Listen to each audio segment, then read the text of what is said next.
Buenas tardes, mi nombre es Griselda Cervantes, profesional en deportes, y el día de hoy he venido a mostrarle las diferentes temáticas que tratamos en nuestra asignatura y enseñarles un poco a cómo tomar las medidas de nuestra bicicleta, en mi caso mi bicicleta de montaña, y cómo ponerlo en práctica desde tu casa para que tengas todos estos datos claros y te sirvan a futuro.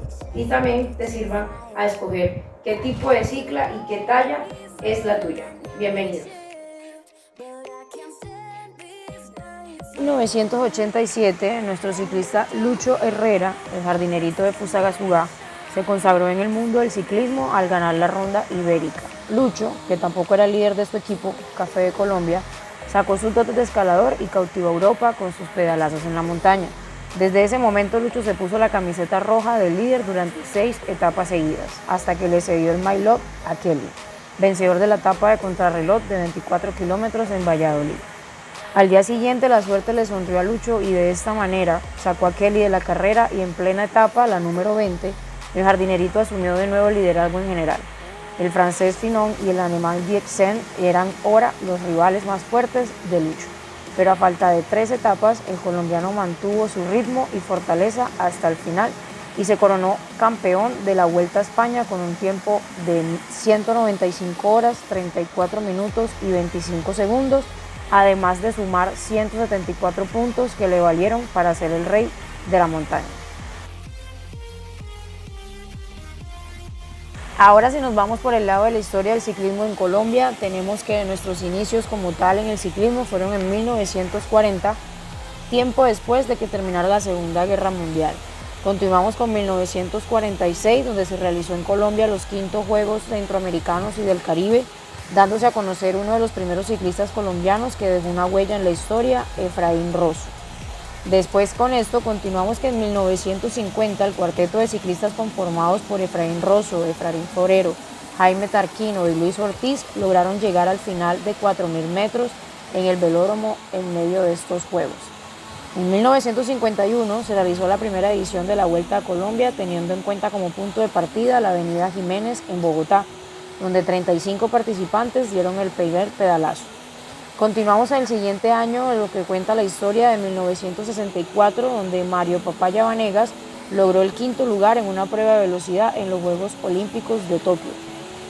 Seguimos en la historia y en 1963, en esta época, nació uno de los ciclistas más reconocidos, como Martín Cochise Rodríguez, quien fue campeón de la Vuelta a Colombia en 4 ocasiones, 1963, 1964, 1966 y 1967. También logró ganar la 15ª etapa del Giro de Italia en 1973 y también la 19ª etapa de 1975, además fue campeón del mundo de los 4.000 metros percusión individual en 1971, entre otros destacados premios. Si continuamos en nuestra historia nos encontramos con Lucho Herrera, el cual ocupa el 7º en el Tour de Francia. Seguimos ahora un poco más modernos, 2013, 2012, 2014, donde llegamos a conocer a Rigoberto Urán, donde tuvo una importante actuación en los Juegos Olímpicos de Londres 2012, además de tener la 2ª posición en el Giro de Italia en el 2013 y el 2014.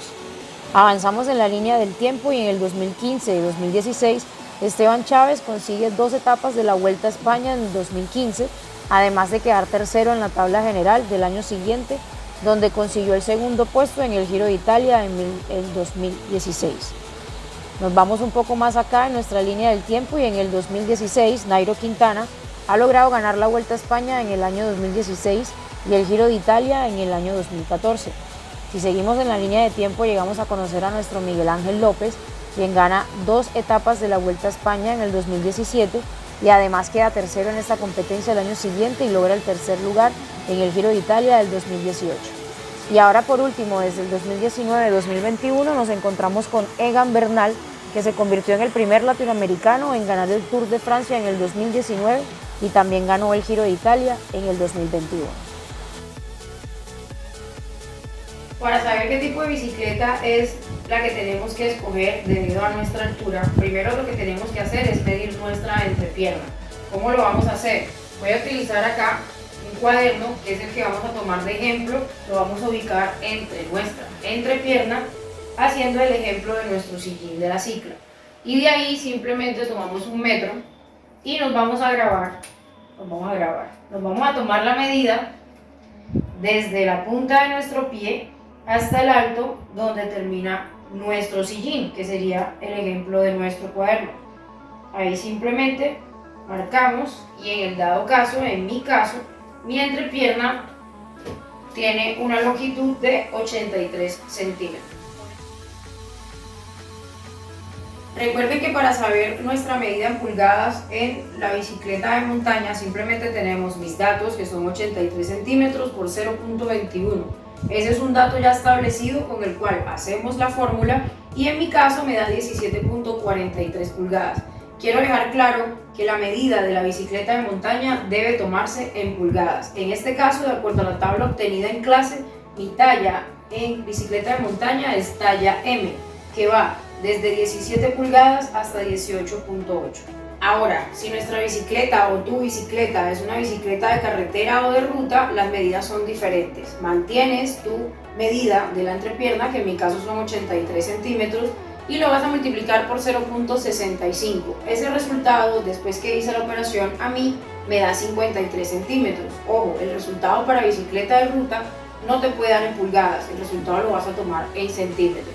De acuerdo a mi resultado y la tabla obtenida en clase, mi talla genérica en bicicleta de ruta también es talla M. Ahora, para saber tu medida en una bicicleta del BMX, simplemente se tiene en cuenta tu estatura. En dado caso, mi estatura es 164 centímetros o 1.64 metros. Dependiendo de la tabla que tenemos, mi estatura como tal en el BMX de la bicicleta de 160 a 168 centímetros, los cuadros es el primero. Tendría yo que obtener una bicicleta BMX con cuadros TT de 20,00. Esa sería mi medida en una bicicleta del BMX. Cabe resaltar que entre colocar una cala en una bicicleta de carretera y una de montaña no existe mucha diferencia y podemos hacerlo con el siguiente paso a paso. Lo primero que debemos hacer es realizar una línea media entre el primer y el quinto metatarso, lo cual nos da unas excelentes mejoras en comodidad y rendimiento. Lo ideal para esto es tomar la medida con la zapatilla puesta y de ahí vamos ubicando nuestro primer y quinto metatarso y marcamos con una cinta adhesiva. Después de que hacemos esto, retiramos la zapatilla y por debajo realizamos 2 paralelas guiándonos de la marca que hicimos con las cintas adhesivas y trazamos una paralela X distante de las 2 anteriores, así como nos lo muestra nuestra imagen. Lo recomendable como tal primero es marcar, si la zapatilla no lo tiene, el eje longitudinal de la zapatilla, así de esta manera. Después de tener las 2 medidas, se toma el punto exacto donde se unen las 2 líneas. Dado esto, ya podemos ubicar la cala encima del eje del pedal, justo en la línea que tomamos de los 2 metatarsos como nos muestra la imagen. Si la cala no la tiene marcada, lo podemos hacer nosotros marcando justo encima del eje del pedal. En el caso de la cala, esta marca puedes duplicarla de una a otra ya que son simétricas, pero no pasa igual en el punto de los metatarsos, así que esta operación debes hacerla con los 2 pies ya que cada pie es diferente y la morfología de cada uno puede cambiar. ¿Cómo graduar la altura de tu sillín? La altura del sillín la vamos a graduar al 88% de la medida de tu entrepierna. Como tenemos claro, mi entrepierna es de 83 centímetros y vamos a multiplicar 83 centímetros por 0.88. Eso nos va a dar el 88% de la longitud a la cual debe estar la altura de mi sillín.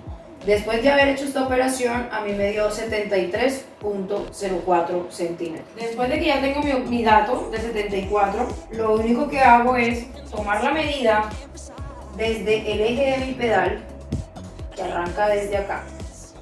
Seguimos la longitud del tubo de mi sillín de esta manera y vamos a ubicar, en este caso, los 74 deben ir en la parte superior de mi sillín, o sea, mi sillín en este momento me demuestra que está mal ubicado, debería estar por lo menos de 5 a 6 centímetros más arriba.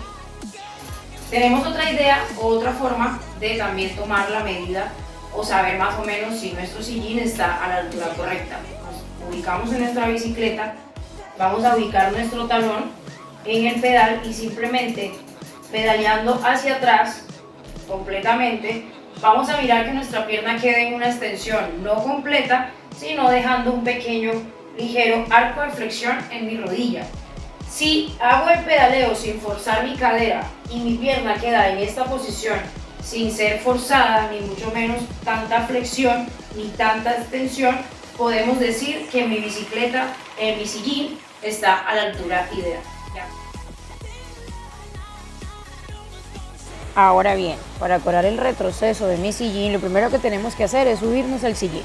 Ubicamos nuestros pies en el pedal de tal manera que cuando la biela la ubiquemos delante paralela al suelo, nuestra rótula debe estar alineada perfectamente a la punta o final de la biela, así como lo podemos notar en nuestra imagen.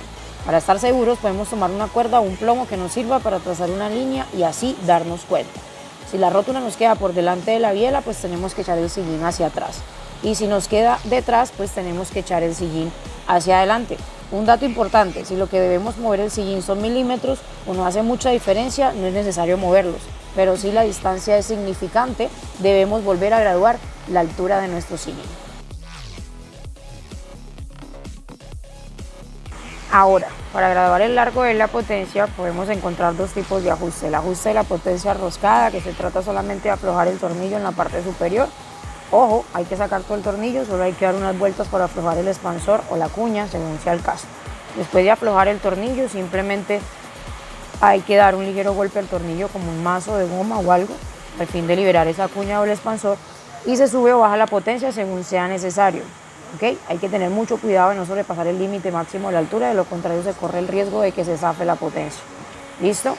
Y también, si nos vamos por el lado del ajuste de potencia sin roscas, es a la altura que podamos ajustar este tipo de potencias, ¿vale? Obviamente recordamos que es limitada por la longitud del tubo de la dirección de la tijera. Estas dos maneras la podemos ajustar a la altura de una potencia no roscada o sin roscas, ¿vale? Podemos jugar con el acomodo de los espaciadores sobre y debajo de la potencia y también invirtiendo la anulación de la potencia. Entonces, ¿cómo lo hacemos? Aflojamos el tornillo, quitamos la tapa, retira los espaciadores que se encuentran sobre la potencia y aflojas también los dos tornillos de la abrazadera y de la potencia y sacas la potencia. Reacomoda los espaciadores y la potencia según lo requieras, y si la vas a subir tendrás que colocar más espaciadores antes de instalar la potencia. Una vez se colocaron todos esos espaciadores y la potencia, coloca la tapa superior, ajusta el tornillo con un torque suficiente para que la tijera no tenga juego hacia adelante y listo, solamente girar sobre su eje con suavidad. Y terminamos en cómo graduar nuestro manubrio. Si lo vamos por la manera más sencilla, nos paramos encima de la bicicleta con la estructura ubicada entre las piernas y aprieta la rueda delantera de modo que apunte hacia adelante. Cierra un ojo y ajusta el manubrio de modo que la pieza central esté alineada exactamente con la rueda delantera. De esta manera podrás tener un giro controlado. Ahora bien, si mides entre 1,60 y 1,70 centímetros, la altura del manillar debe estar entre 2 y menos 2 centímetros con respecto a la del sillín. Y si tienes una altura entre 170 y 180 centímetros, el manillar debe estar entre 2 y 5 centímetros por debajo del sillín.